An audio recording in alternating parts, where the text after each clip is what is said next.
Everyone, इस video में हम कवर करेंगे Wallerian nerve degeneration, nerve muscle physiology का। अब रिसेंट ईयर्स में पूछे जाने वाला इंपॉर्टेंट क्वेश्चन है ये। आजकल लोग इंपॉर्टेंस एनएमजी को कम देते हैं और वॉलरियन नर्व डीजेनरेशन को ज़्यादा देते हैं। आई डोंट नो व्हाई, ठीक है, पर हमारे लिए इंपॉर्टेंट है, हमारी यूनिवर्सिटी के लिए, इसलिए हम पढ़ेंगे इसको। हम एक और चीज़ बोलते हैं, that is peripheral nerve degeneration.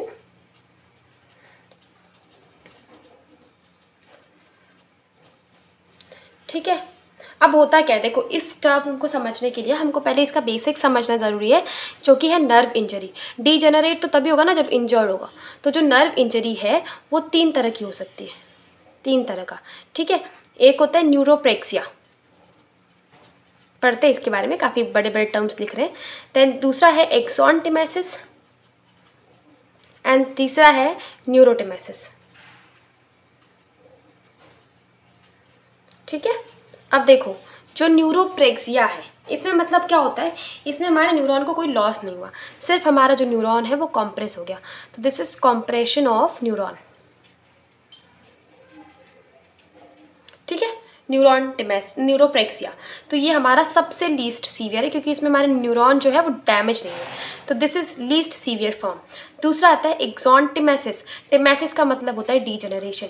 टिमेसिस American type का वर्ड लग रहा है, वैसे साउथ इंडियन वाले भी हमारे बहुत इंग्लिश बोलते हैं, ठीक है। तो ये ज़्यादा सीवियर है एज कम्पेयर टू न्यूरोप्रेक्सिया। देन हमारे पास आता है न्यूरोटिमेसिस। न्यूरोटिमेसिस मतलब हमारा पूरा का पूरा न्यूरॉन जो है वो डीजेनरेशन हो गया उसका, तो degeneration of the entire neuron, ठीक है, मोस्ट सीवियर है। अब जो हमारा हमको जो पढ़ना है, that is Wallerian nerve degeneration, वो आता है हमारे इस अंकल के बीच में। तो इसमें आते हैं हमारे वॉलेरियन नर्व, अब देखो पूरा नहीं लिख सकती यार, नर्व डीजेनरेशन, ठीक है। थोड़ी मेहनत तो तुम खुद से भी कर लो, और यहाँ पे भी मत करो, एग्जाम में करना बस, ठीक है। वॉलेरियन नर्व डीजेनरेशन जो है, अगर इसके बारे में थोड़ा सा लिखो तो ये लिखो orthograde degeneration. What is orthograde degeneration? मतलब जो हमारा डीजेनरेशन है वो डायरेक्शन ऑफ इम्पल्स के डायरेक्शन में हो रहा है। तो degeneration is in same direction as the direction of impulse। आया घुसा कुछ? मतलब ऑर्थोग्रेड मतलब क्या हो गया कि जिस साइड हमारा इम्पल्स ट्रैवल कर रहा है उसी साइड मेरा डीजेनरेशन हो रहा है मेरे नर्व का, और रेट्रोग्रेड मतलब उल्टा हो जाएगा इसका। तो ये हमारा हो गया इंट्रो वाला पार्ट वॉलेरियन नर्व डीजेनरेशन का। अब इसमें होता क्या क्या है एक्चुअली वॉलेरियन नर्व डीजेनरेशन में? सबसे पहले हम इसके बेसिक चेंजेस देखते हैं, फिर इसके एक्सॉन लेवल पे चेंजेस देखेंगे, और फिर इसके सेल बॉडी के लेवल पे चेंजेस देखेंगे। तो काफ़ी बड़ा टॉपिक हो जाता है। So let's do it. तो देखो जो वॉलेरियन डीजेनरेशन है, इसकी सबसे पहले तुमको पहले तो वो फ्लो चार्ट बनाना, ठीक है। इसके बाद इसका इंट्रो या डेफिनेशन लिखना, क्या? Degenerative changes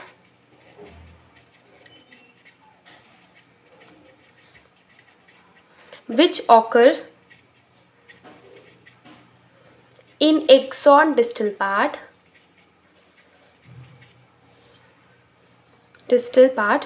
to the site of injury।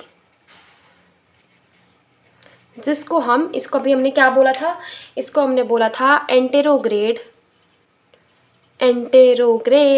Wallerian degeneration, ठीक है। अब इसके अलावा इसमें होता क्या क्या है, तो देखो बेसिक लेवल पे अगर देखें तो एक्सॉन जो है, axon swell up at the area of degeneration, ठीक है, जिसके कारण क्या होगा, माइलिन शीथ डेब्रिस का फॉर्मेशन होगा। Myelin sheath debris formation occur, जिसके कारण क्या होगा, फेगोसाइटोस, जो माइलिन जो डेब्रिस बना वो फेगोसाइटोस करेगा कौन? Phagocytose by Schwann cell and the macrophages. तो जो डेब्रिस बन गया उसको किस किस ने खा लिया? स्वान सेल और मैक्रोफेजेस ने, ठीक है। जिसके कारण क्या होगा, एक हफ्ते के अंदर, विद इन 1 वीक, जो पूरा न्यूरॉन है वो खाली हो गया। तो within 1 week the entire neuron will be degenerated अगर रिपेयर नहीं हुआ, इफ नॉट रीजेनरेटेड। आया। तो सबसे पहले क्या होगा, एक्सॉन स्वेल होगा डिजनरेशन के एरिया में, फिर माइलिन शीथ के डेब्रिस, माइलिन शीथ क्या है, फैट से बना हुआ सब्सटेंस है, तो उसका क्या हो जाएगा, डेब्रिस बन जाएगा, छोटे छोटे वैक्यूल्स में टूट जाएगा, फिर उसको खा लेगा कौन, स्वान सेल और माइक्रोफेज, जिसके कारण क्या होगा, 1 हफ्ते के अंदर जो पूरा न्यूरॉन है वो पूरी तरह से खाली हो जाएगा, डिजनरेट हो जाएगा, अगर हम उसको रीजनरेट नहीं करते। अब इसके अलग अलग लेवल के चेंजेस हैं जो हम थोड़ा डिटेल में देख लेते हैं। Let's write about the changes. Change is the only constant thing.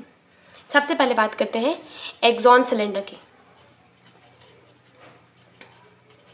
क्या होगा हमारे सिलेंडर अंकल का, तो सिलेंडर अंकल का क्या होगा, पहली बात तो स्वेलन हो जाएगा, फूल जाएगा, become swollen and irregular within few hour, तुरंत कुछ घंटों के अंदर ही ये फूल जाएगा, और after few days it break into segment.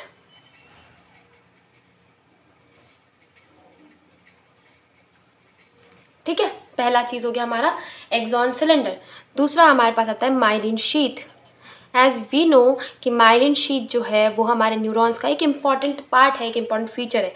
तो इसमें क्या होगा, इसका धीरे धीरे करके डिसइंटीग्रेशन होने लगेगा, that is slow disintegration after 8 days, पर ये तुरंत नहीं हो रहा, ये 8 दिनों के बाद होगा। ठीक है, और इसके अलावा जो माइलिन शीथ है हमारा, ये कन्वर्ट हो जाएगा किसमें, फैट ड्रॉपलेट्स में, फैट ड्रॉपलेट्स जिसके अंदर क्या है, which contain cholesterol esters, cholesterol के ईस्टर्स।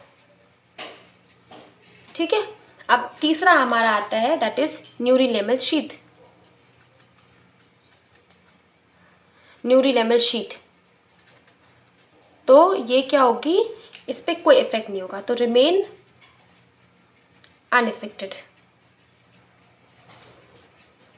ठीक है, बट जो स्वान सेल है वो मल्टीप्लाई करना शुरू कर देंगे, but Schwann cell started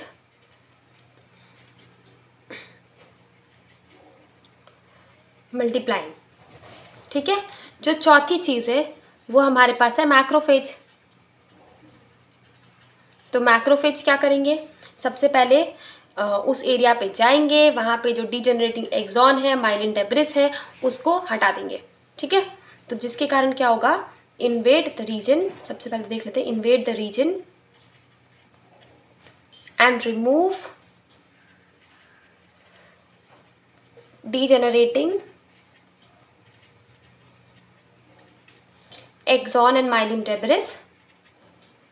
myelin debris मतलब जो फैट ग्लोब्यूल्स बन गए, माइलिन डेब्रिस, जिसके कारण जो मेरा न्यूरीलेमल ट्यूब है, तो जो न्यूरीलेमल ट्यूब है, न्यूरीलेमल ट्यूब, कुछ ज़्यादा ही गलत स्पेलिंग नहीं लिख दिया मैंने, बिकम एम्पटी, बिकम एम्पटी। ठीक है, changes in cell body of neuron. ठीक है, देखो सबसे पहले अगर हम बात करें नेजल्स ग्रैन्यूल, क्या होते हैं नेजल्स ग्रैन्यूल, जो कि डीएनए और प्रोटीन बनाते हैं, प्रोटीन सिंथेसिस में जिनका इंपॉर्टेंट रोल है। अब ये क्या होंगे, टूट जाएंगे, तो अंडरगो डीजनरेशन। ठीक है, फिर दूसरा आता है हमारे पास Golgi body, important organelle that is mitochondria. ठीक है, एंड इसके अलावा न्यूरोफाइब्रिल्स, ये क्या होंगे, डीजनरेट एंड डिसअपीयर, मतलब ये भी गए। फिर तीसरा आता है हमारा सेल बॉडी, जो कि पेरीफेरी की तरफ शिफ्ट हो जाएगा, न्यूक्लियस पेरीफेरी की तरफ शिफ्ट हो जाएगा सेल बॉडी में, और जो हमारा सेल बॉडी है वो क्या कर लेगा, खूब सारा पानी ले लेगा, तो ड्रॉ मोर फ्लूइड, जिसके कारण खूब सारा पानी लेने के कारण बड़ा हो जाएगा, एंड बिकम स्पेरिकल, स्पेरिकल। ठीक है, एंड फिर फाइनली हमारे पास आता है न्यूक्लियस, तो जो न्यूक्लियस है वो शिफ्ट हो जाएगा toward periphery, displace toward periphery. तो ये हमारे किसके चेंजेस हो गए, ये हमारे सेल बॉडी के चेंजेस हो गए। तो हमने क्या क्या चेंजेस देखे, एक्सॉन सिलेंडर में, माइलिन शीट में, न्यूरीलेमेंट ट्यूब में, मैक्रोफेजेस में। इसके अलावा हमने चेंजेस देखे निजल्स ग्रैन्यूल में, मेजर ऑर्गेनल्स में, इसके अलावा सेल बॉडी में और न्यूक्लियस में। This was all about the Wallerian nerve degeneration. अब हम नेक्स्ट टॉपिक में नेक्स्ट वीडियो में कवर करेंगे नेक्स्ट टॉपिक से related. Till then bye bye, thank you so much for your love.